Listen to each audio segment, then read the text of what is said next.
Tell us in the comments where in the world you are watching from and at what time, so I can get to know you better. To support the channel for free, don't forget to subscribe and like the video.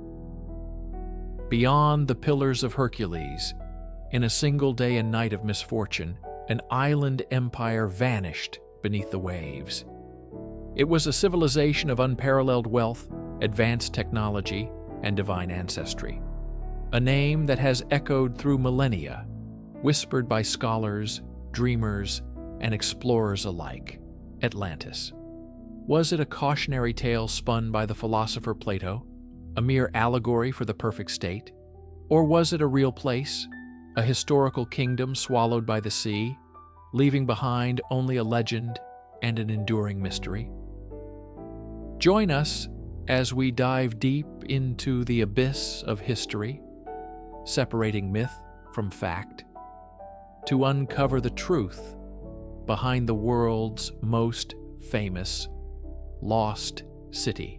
In the annals of European royalty, few figures evoke such a potent mixture of fairy tale romance and profound tragedy as Empress Elizabeth of Austria.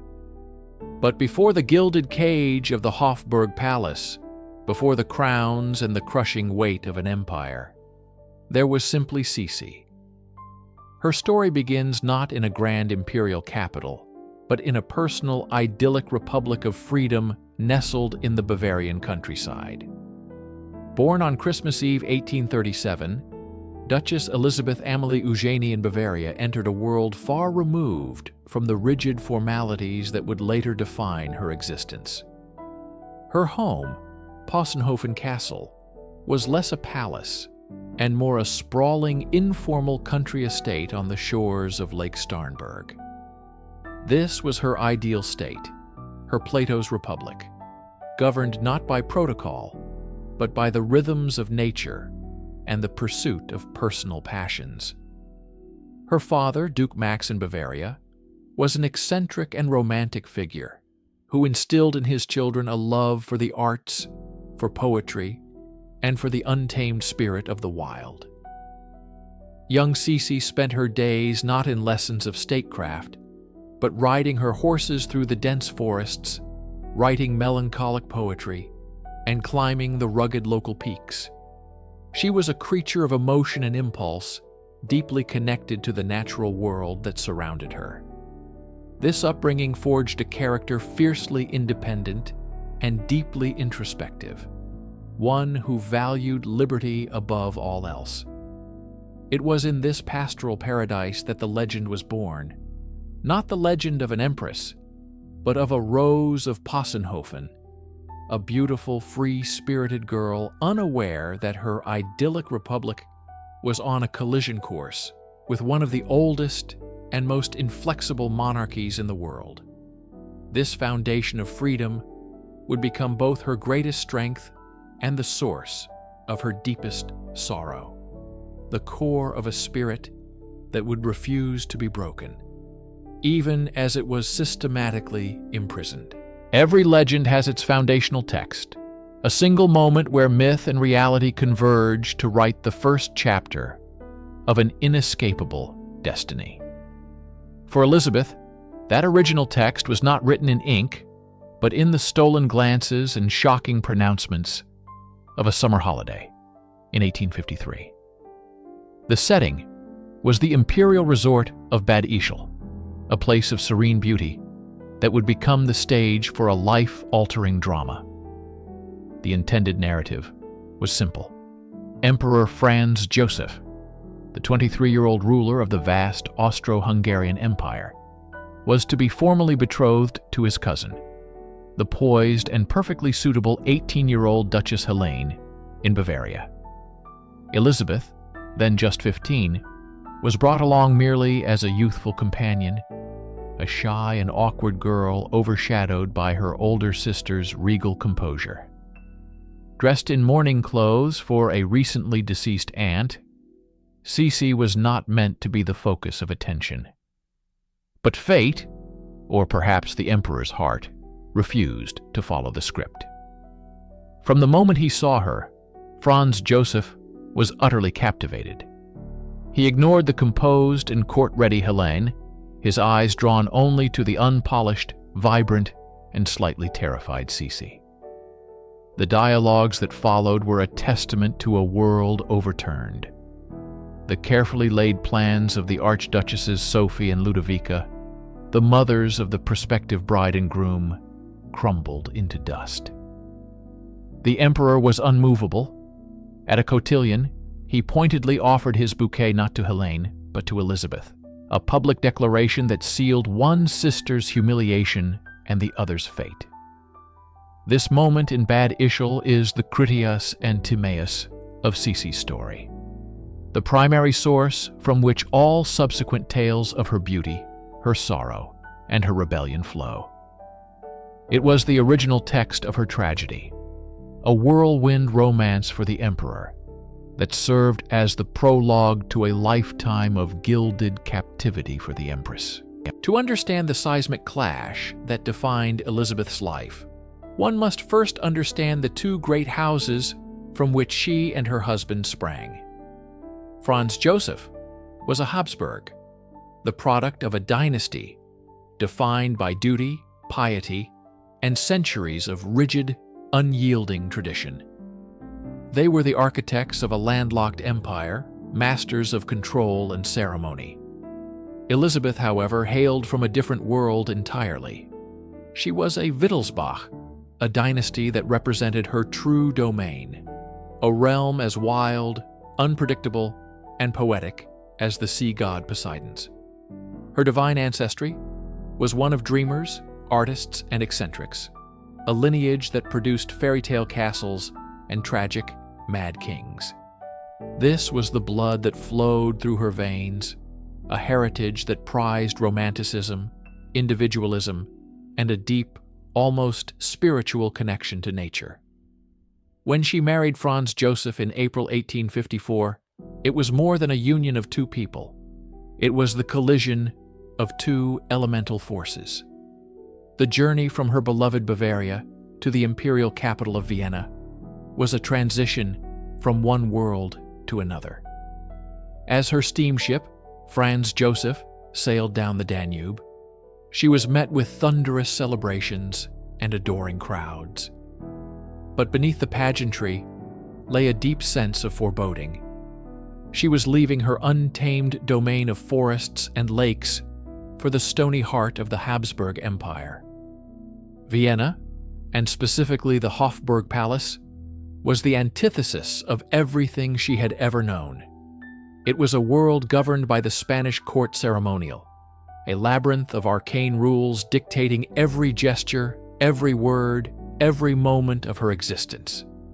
The untamable spirit forged in Possenhofen was now expected to be contained within the most structured court in Europe.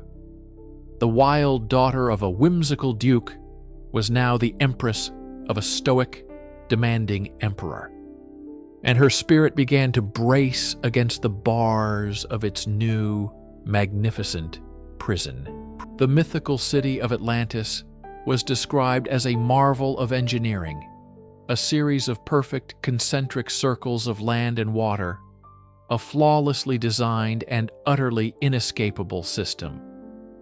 For Empress Elizabeth, this was the Hofburg Palace in Vienna. It was not a home, but a meticulously engineered machine of social control, a concentric city of protocol, designed to mold her into the perfect Habsburg empress. At its center was not a temple, but the unyielding will of her aunt and mother-in-law, Archduchess Sophie. From the moment Elizabeth arrived, she was trapped within these invisible, impenetrable walls. The outermost circle was the city of Vienna itself, a populace whose adoration was conditional and demanding. Within that was the palace, and within the palace the imperial apartments, a space with no real privacy. The next circle was the court, a web of aristocrats and ladies-in-waiting who were not companions, but guards and spies, reporting her every deviation from protocol directly to the Archduchess.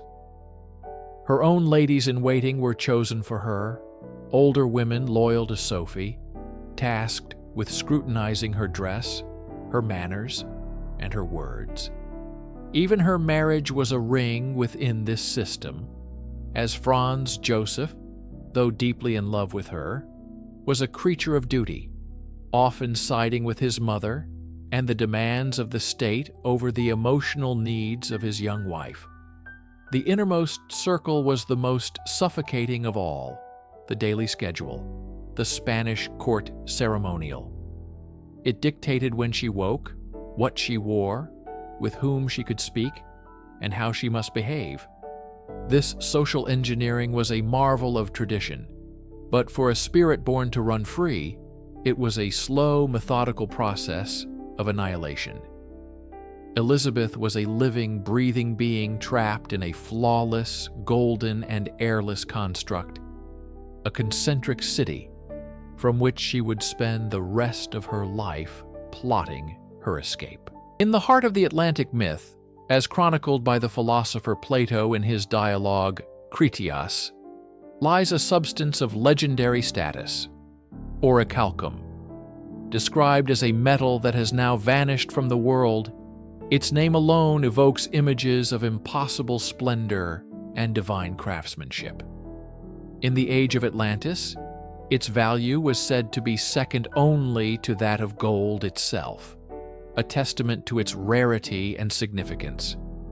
Plato tells us it was mined from the earth in many parts of the island, suggesting it was a naturally occurring element, yet one lost to modern geology. Its appearance was as magnificent as its reputation, flashing with a red light, a fiery, luminous quality that set it apart from all other known materials. This vivid description has fueled centuries of speculation.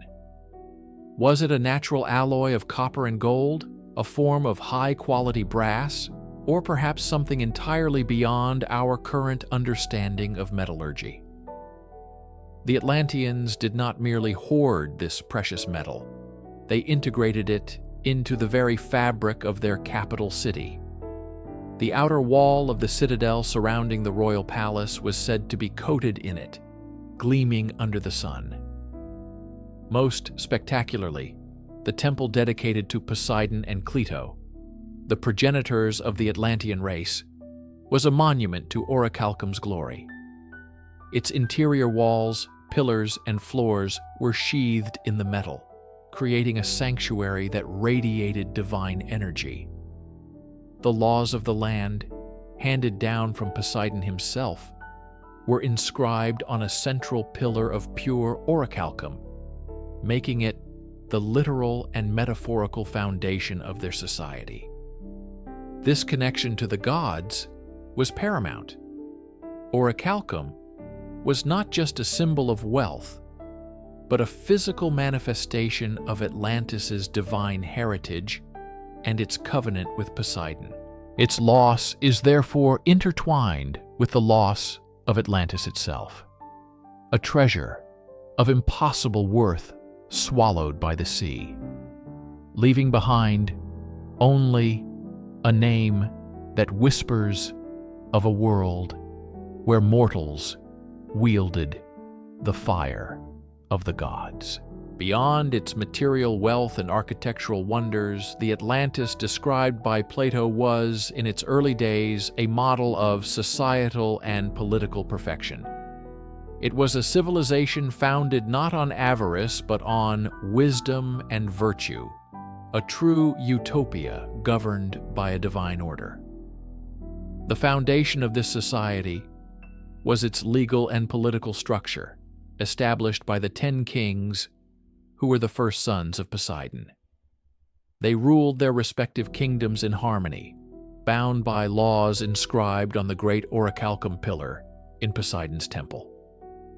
Every 5th and 6th year, they would gather at this sacred site to consult with one another, pass judgments, and renew their oath to uphold the sacred laws. This system ensured a balance of power and a commitment to justice that permeated all levels of society. The culture of these early Atlanteans was one of profound moderation and philosophical depth. Plato emphasizes that they despised everything but virtue, carrying their great wealth with a gentle spirit. They were not intoxicated by luxury, nor did their power lead them to lose their self-control. Instead, they understood that true happiness and prosperity grew from a combination of mutual friendship and unwavering virtue. Their philosophy was rooted in their dual nature, part divine, part mortal. For many generations, the divine element remained dominant, guiding them towards reason, peace, and nobility. This societal harmony was reflected in their incredible public works. The intricate system of canals provided water and transport, the multi-layered harbors welcomed traders from afar, and the magnificent temples stood as centers of communal life. This was a society where engineering, art, and governance worked in concert, creating an environment of unparalleled peace and progress. It was an empire built on more than just power. It was built on an ideal. Yet, this utopian state was a fragile one, its perfection contingent on preserving the divine spark within. As we shall see, the gradual erosion of this virtue would ultimately poison the very soul of this great civilization, proving that even the most perfect society can fall from within. While Atlantis cultivated a utopian society internally, its external presence was that of an immense and formidable maritime empire. Its power, centered on its island continent, radiated outwards, projecting influence and military might across the known world. Plato describes a nation whose strength was built upon the sea, a true superpower of its age. The heart of this power was its colossal navy. The central plains of Atlantis were required to furnish a fleet of 1,200 warships, accompanied by a staggering number of transport vessels and supply ships. This naval force was quartered in a sophisticated, multi-ringed harbor, an engineering marvel capable of protecting and deploying this massive armada at a moment's notice. From its strategic position in front of the Pillars of Hercules, what we now call the Strait of Gibraltar, Atlantis controlled the gateway between the Atlantic Ocean and the Mediterranean Sea. This location was not just a geographical advantage, it was the launch pad for imperial expansion. According to Plato's account, the Atlantean Empire was not content to remain on its island. It had already established dominion over other islands and held sway over parts of the surrounding continents, specifically regions of Libya as far as Egypt and across Europe as far as Tyrrhenia, or modern-day Tuscany in Italy. But their ambition was boundless. The empire amassed its forces for a single purpose: to subjugate all the remaining lands within the Mediterranean. This imperial machine was fueled by a highly organized military and a thriving economy. Each of the 10 kingdoms contributed to a central army, which included tens of thousands of chariots, heavy infantry, archers, and slingers. Its vast trade network, facilitated by the grand canals that crisscrossed the capital, brought in exotic goods from every corner of their empire, from perfumes and spices to rare woods and precious metals. The wealth that flowed into Atlantis was not just for luxury. It was the engine of its military expansion. The Atlantean Empire was a force of nature, a seemingly unstoppable hegemon that believed its destiny was to rule the world. It was this very ambition that led it into its fateful conflict with a prehistoric Athens, a clash of civilizations that would expose the hubris at the core of its power and precipitate its legendary fall. The story of Atlantis is ultimately a cautionary tale, a philosophical allegory about the corrupting nature of power and the peril of hubris. The empire's spectacular downfall was not merely the result of a military defeat or a natural disaster. It was preceded by a profound moral and spiritual decay. The very foundation of their utopian society, the divine nature inherited from their ancestor Poseidon, began to erode. Plato explains that through many generations of intermingling with mortals, this divine spark grew faint, and their baser human nature came to dominate their character. With this spiritual dilution came a catastrophic shift in their values. The wisdom, moderation, and virtue that had once defined them were replaced by an insatiable and unrighteous avarice and power.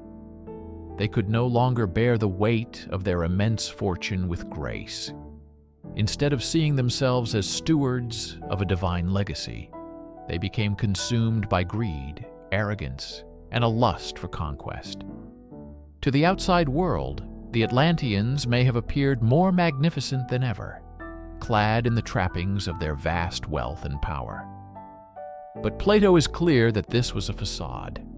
Internally, they were full of meanness, having sacrificed their fairest of possessions, their virtue, for the hollow pursuit of material gain. This moral bankruptcy was an affront to the gods. Zeus, the king of the pantheon, who governs all things by law, perceived the wretched state of this once noble race. He saw that they had abandoned their divine principles for earthly ambition and resolved to impose a punishment upon them, that they might be chastened and improve. To this end, he gathered all the gods to their most sacred dwelling place, from which they observe all of creation. It is here, as Zeus prepares to deliver his final judgment upon the corrupt empire, that Plato's manuscript tantalizingly breaks off. Though his words are lost, the outcome is not. The moral fall from grace was inevitably followed by a physical one, a cataclysm of violent earthquakes and floods that, in a single day and night of misfortune, caused the island of Atlantis to be swallowed by the sea, vanishing forever. For Empress Elizabeth, the gilded cage of the Hofburg Palace was not a home, but a battlefield. Her adversary was not a foreign power, but an unyielding system she metaphorically saw as Athens, a civilization built on rigid logic, cold duty, and suffocating tradition. This was the Vienna of her mother-in-law, Archduchess Sophie, a place where personal feeling was a weakness and protocol was the supreme deity. Against this Athens, Elizabeth pitted her own internal world, a realm of untamed spirit, romantic poetry, and the passionate, heroic ideals of ancient Greece, particularly her beloved Achilles. This was her war, a clash of ideals fought not with armies, but with every breath she took. The court demanded a stoic, presentable empress, a symbol of Habsburg stability. Elizabeth offered them a restless poet, a woman who felt more kinship with the tragic heroes of the Iliad than with the aristocrats in her drawing room. Her famous beauty, initially a tool for the court, became her armor and her weapon. She cultivated it with a discipline that bordered on obsession, not for the emperor or the empire, but for herself. It was a defiant assertion of her own value in a world that sought to define her solely by her dynastic function. Her escapes from Vienna were not mere holidays, they were strategic retreats from the front lines of this psychological war. On the islands of Madeira and Corfu, she could breathe. There, she wasn't just an empress, she was a woman in communion with the sea and the sky, free from the scrutinizing eyes of the court. Her decision to build the Achaian Palace in Corfu was the ultimate monument to her personal ideology.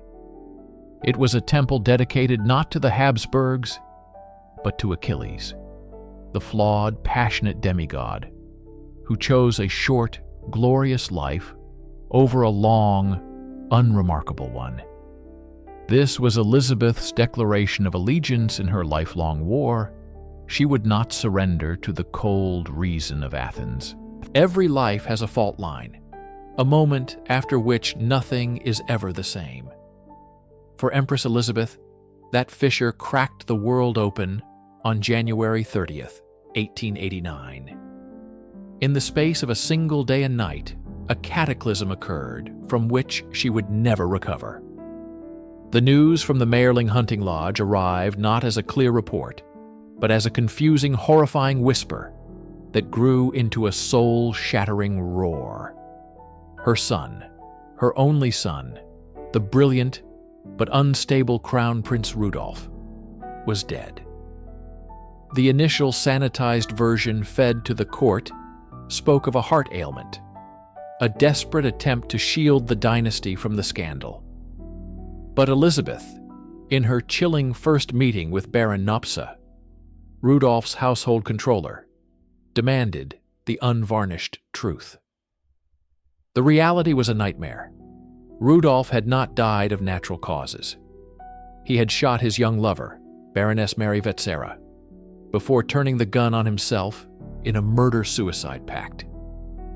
This revelation was not merely a tragedy, it was a complete implosion of the imperial facade and of Elizabeth's own heart.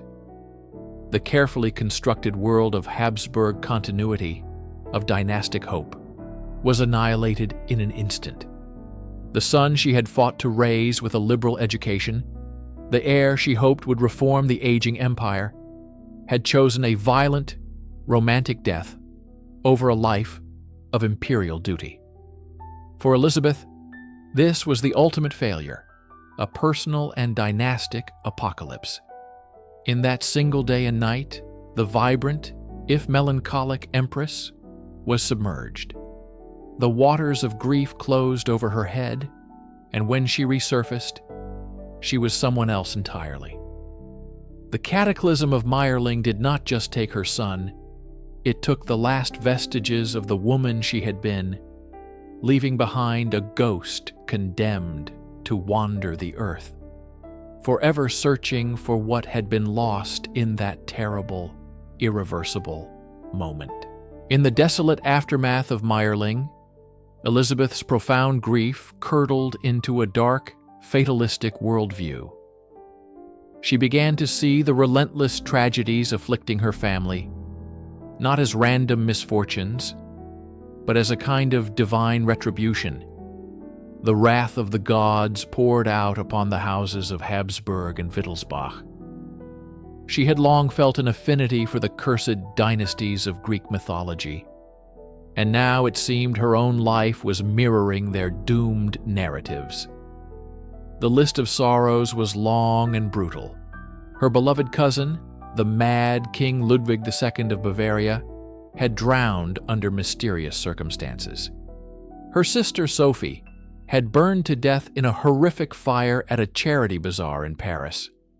Her brother-in-law Maximilian, the puppet emperor of Mexico, had been executed by firing squad. And now her own son Rudolph had taken his life in a pact of love and death. To Elizabeth, this pattern was too cruel to be coincidental. It felt like a curse, a punishment for some unknown cosmic crime. Perhaps it was retribution for her own hubris, for her defiance of duty, for a beauty that she felt had brought her nothing but pain. She embraced this perceived judgment with a grim theatricality. From the day of Rudolph's death until her own, she wore nothing but black. She became the Empress of Sorrows, a specter haunting the royal courts of Europe. Her face, once the most celebrated in the world, was now perpetually hidden behind black veils, leather fans, and parasols. She was erasing herself, performing a public penance for the sins she believed her family had committed. This was not just mourning, it was a complete surrender to despair.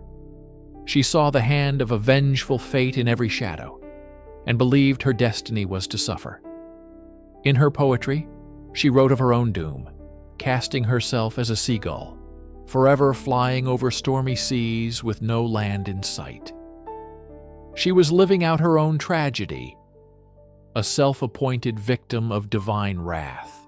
The final decade of Elizabeth's life was her own personal dark ages. Following the cataclysm of her son's death, she retreated so completely from the world that she became a living ghost. A forgotten tale whispered about in the European courts she so diligently avoided. The celebrated beauty who had once captivated nations was gone, replaced by the woman in black, a restless wanderer who seemed to be in a frantic race against her own memories. She became a phantom on the imperial yacht, the Miramar, constantly moving from one place to another, finding no peace on any shore. Her days were a rigid routine of furious, hours-long walks, Spartan meals, and obsessive study of languages, particularly Greek. She sought exhaustion in body to numb the ceaseless agony in her soul. Human connection became anathema to her.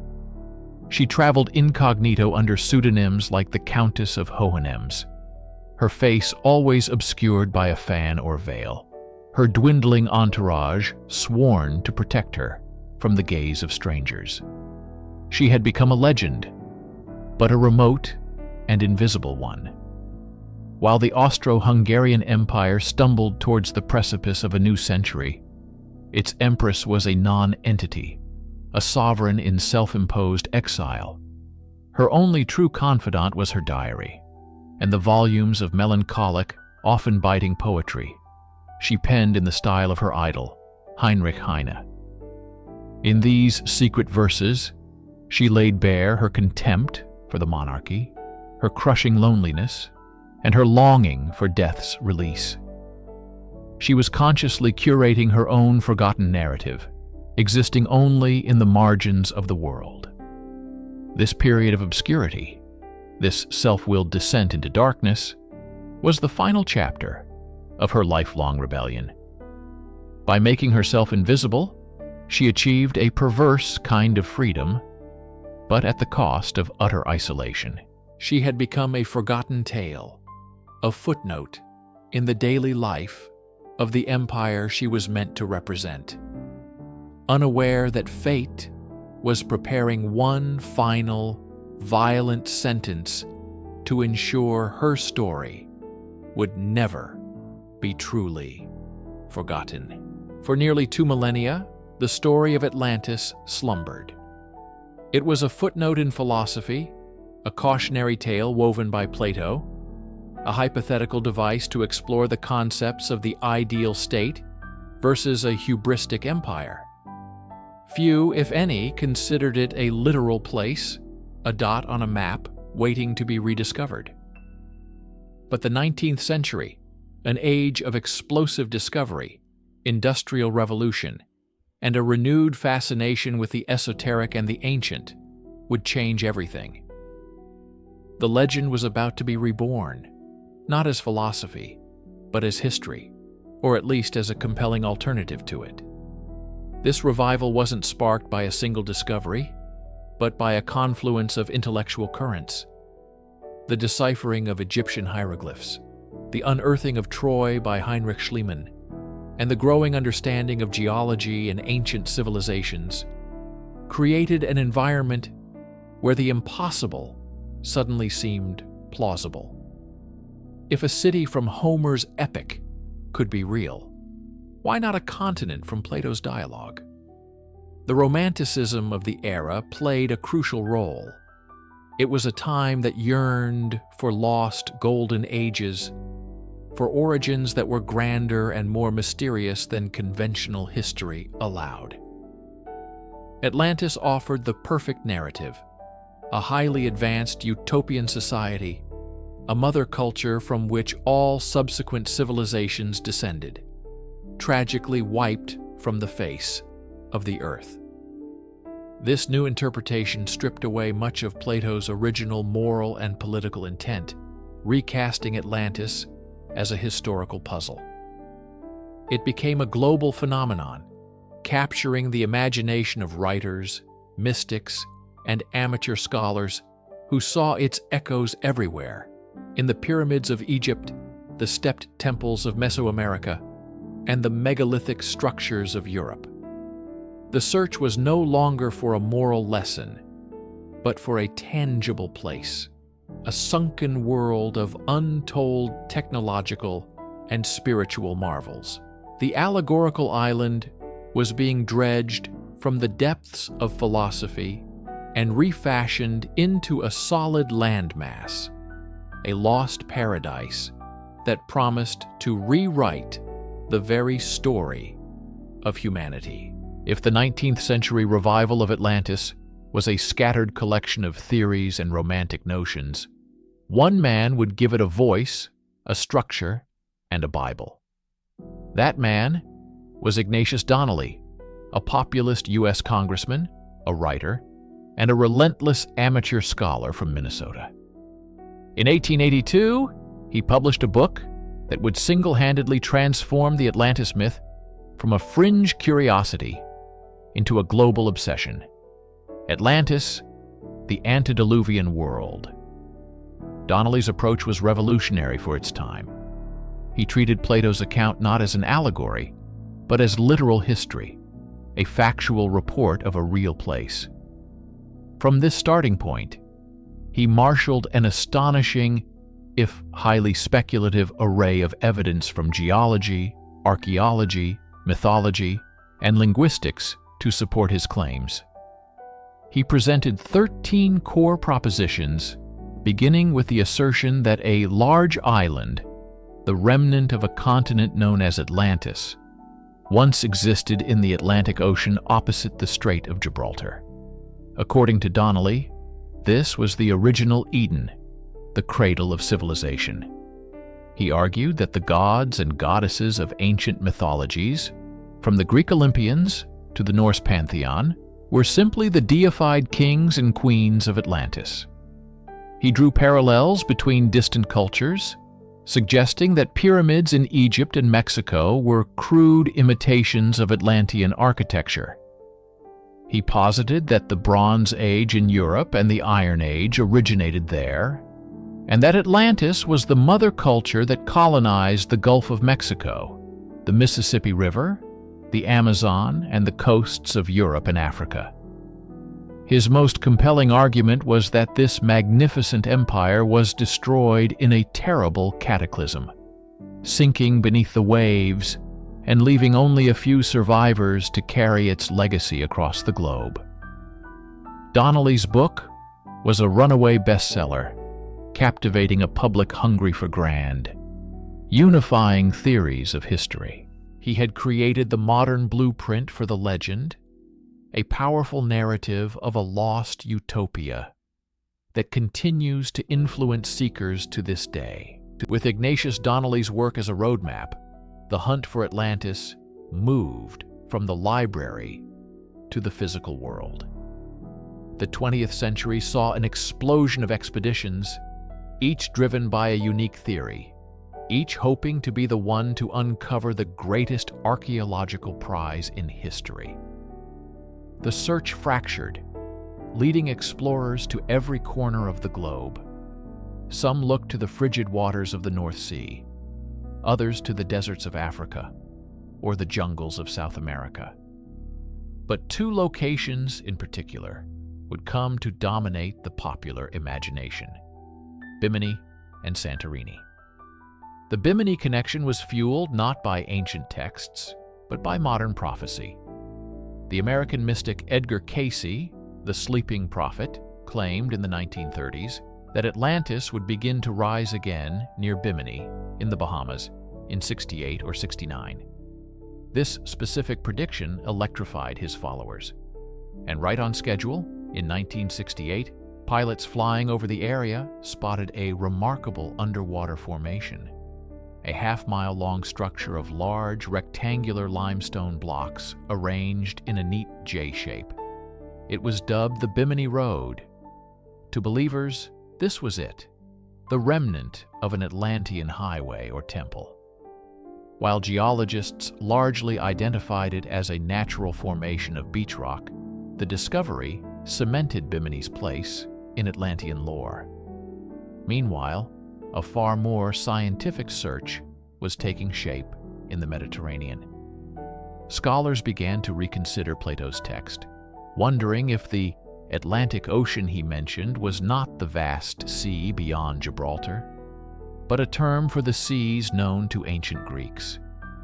Their focus shifted to the Aegean, and specifically to the volcanic island of Thera, now known as Santorini.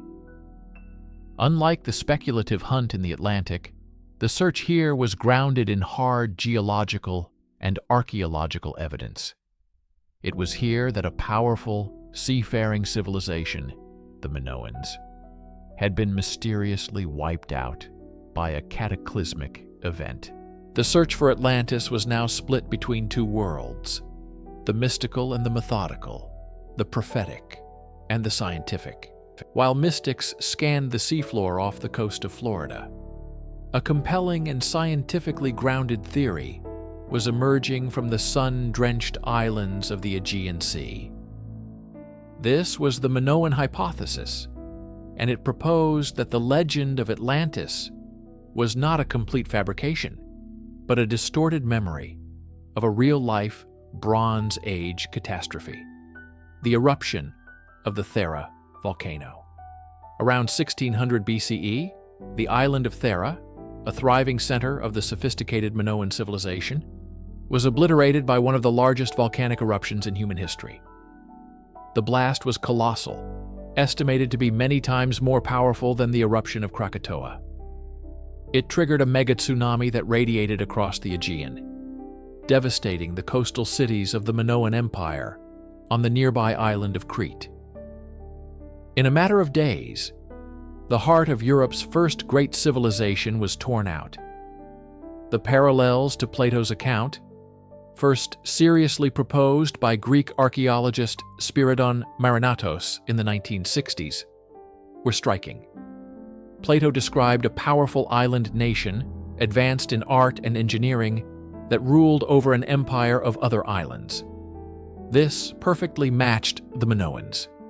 He wrote of its destruction by violent earthquakes and floods, a description that aligns perfectly with a volcanic eruption and subsequent tsunami. The theory suggests that the story of this real-world cataclysm was passed down through generations, first by the Egyptians, who had trade contact with the Minoans. Over centuries, the details became exaggerated. The timescale was magnified from hundreds to thousands of years. The island's size grew, and its location was misplaced. When the story finally reached Plato through the Athenian statesman Solon, it had transformed into the epic tale of a lost continent in the Atlantic. The discovery of the remarkably preserved Minoan city of Akrotiri, buried under layers of volcanic ash on Thera, provided stunning proof of the civilization's sophistication, lending further credence to the hypothesis. It remains the most plausible scientific explanation for the origin of the Atlantis myth, a legend born not from fantasy, but from the ash and trauma of a fallen world. Following the tragic Mayerling incident, Empress Elizabeth entered a final, abyssal phase of her life, a period so steeped in sorrow that it resembles an uncharted ocean depth. To understand these last years is to engage in a kind of historical oceanography, using the tools at our disposal not to map seabeds, but to sound the profound darkness of a shattered soul. After her son Rudolph's death, the Empress, who had already sought escape, now fled from life itself. She wore only black, the color of perpetual mourning, and hid her aging face behind an array of fans and veils, creating a barrier between herself and a world that had brought her unbearable pain. Her yacht, the Miramare, became her true home, a vessel for aimless, desperate wandering across the Mediterranean. The sea, once a symbol of liberating freedom, transformed into a vast, liquid desert, mirroring the emptiness within her. She was a ghost, haunting the sun-drenched coasts of Europe, rarely setting foot on land for long, preferring the constant rocking motion of the waves. Her crew was instructed to sail on through the most violent storms, as if the chaos of the elements was the only thing that could match the tempest in her mind. On these voyages, she delved deeper into her own world, conversing with the spirits of long-dead poets like Heinrich Heine, whom she idolized as a fellow outcast. She filled notebooks with her own melancholic poetry, a private sonar signal sent out into the void, echoing her despair, her loneliness, and her longing for an end. Historians examining this period are like deep-sea explorers, piecing together a portrait from fragmented logbooks, mournful poems, and the accounts of a handful of loyal attendants. What they find is not an empress, but a woman adrift in an ocean of grief, her freedom becoming the ultimate form of imprisonment, a solitary confinement on the open water from which there was no return. The life of Empress Elizabeth is a geo-mythological puzzle, a landscape where the solid ground of historical fact is interspersed with glittering veins of myth and fiction. For decades, the dominant image of Sisi was shaped by the saccharine Romy Schneider films of the 1950s. A fairy tale princess, a charming rebel who brought love and light to the stuffy Habsburg court. This portrayal became the bedrock of a powerful myth, one that presented her as a universally beloved icon of beauty and free-spiritedness. However, separating this romanticized fiction from the complex reality reveals a much darker and more challenging portrait. The real Elizabeth was a woman of stark contradictions. Her quest for personal freedom was intertwined with a profound narcissism and a crippling self-obsession. Her legendary beauty was a tyrannical master she served with fanatical devotion.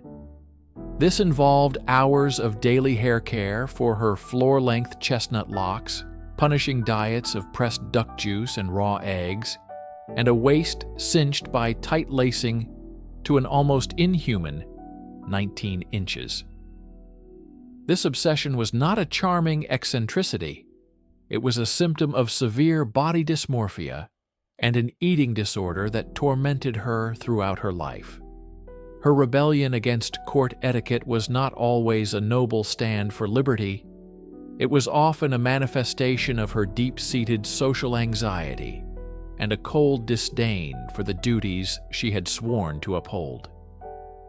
She abandoned her children for long stretches, and her relationship with Emperor Franz Joseph devolved into a distant, transactional arrangement. She was not a benevolent ruler of hearts, but a deeply troubled individual who often inflicted her unhappiness on those around her. To solve this puzzle is to accept both versions of Elizabeth, the radiant icon and the damaged human, the symbol of freedom and the prisoner of her own psyche. The truth lies not in choosing one over the other, but in understanding how the glittering myth was born from the tragic, lonely reality of her downfall. More than a century after her death, Empress Elizabeth remains an enduring enigma, a historical figure who beckons us to keep searching for the woman behind the veils and legends. Why, in an age so removed from imperial courts and dynastic politics, does her story continue to captivate us with such intensity? The search persists because her struggles, once confined to the gilded cages of Viennese palaces, now resonate with distinctly modern anxieties. In her battle against a rigid patriarchal system that sought to define her solely by her title and reproductive function, many see the stirrings of a feminist icon, a woman who demanded autonomy over her own body and life. Her lifelong struggle with what we would now diagnose as anorexia and depression makes her a tragically relatable figure in an era acutely aware of mental health and body image issues. She was a pioneer of the celebrity cult, relentlessly hounded by a public hungry for details of her life, yet desperately shielding herself from their gaze, a paradox instantly recognizable in our own age of social media and invasive fame. The search for Sisi also leads us to her poetry, a secret diary of the soul that she guarded fiercely, decreeing it should not be published until decades after her death. These verses, filled with bitterness, irony, and a profound death wish, are our most direct connection to her inner world. They are the candid confessions of a woman who felt like a stranger in her own life, a captive seagull dreaming of the sea. Yet even this intimate access does not solve the puzzle entirely. It only deepens the enigma. Was she a tragic victim of circumstance or a self-absorbed narcissist? A forward-thinking rebel, or a woman who shirked all responsibility? She embodies these contradictions, and it is this complexity that fuels our unending fascination. We continue to search for Sisi because in her story of freedom and loneliness, of beauty and pain, we are, in some small way, searching for a piece of ourselves. Empress Elizabeth's life story concludes not with a gentle fading, but with a sharp, violent tear in the fabric of history. Her legacy is inextricably bound to that of a lost city, the magnificent, crumbling Austro-Hungarian Empire she represented, but from which she constantly fled. Her assassination in Geneva on September 10, 1898, was a brutal and senseless act. Stabbed with a sharpened stiletto by a young Italian anarchist, Luigi Lucchini, her death was almost a historical accident. Lucchini's goal was to kill any royal to make a political statement. Sisi, traveling incognito, was simply in the wrong place at the wrong time. The ultimate irony is that in her final moments, the anonymity she had craved her entire life was shattered by the very status she despised. Her tight corset, the instrument of her vanity, prevented her from realizing the severity of the wound, allowing her to walk a few hundred more steps before collapsing. In this, her life and death were perfectly, tragically intertwined. This single act of violence was a dark premonition, a tremor before the earthquake that would shatter Europe. Elizabeth's death was one of the first in a series of political assassinations that heralded the end of an era, culminating in the shot that killed her nephew, Archduke Franz Ferdinand, and plunged the world into the Great War. The lost city of the Habsburgs, with its rigid traditions and imperial grandeur, would not survive the coming storm. Elizabeth's legacy, therefore, is that of a mirror. She is a mirror to the dying empire, beautiful, melancholic, anachronistic, and ultimately doomed. Her personal downfall, a slow descent into isolation and despair, reflects the larger political decay of the world she inhabited. But she is also a mirror to ourselves.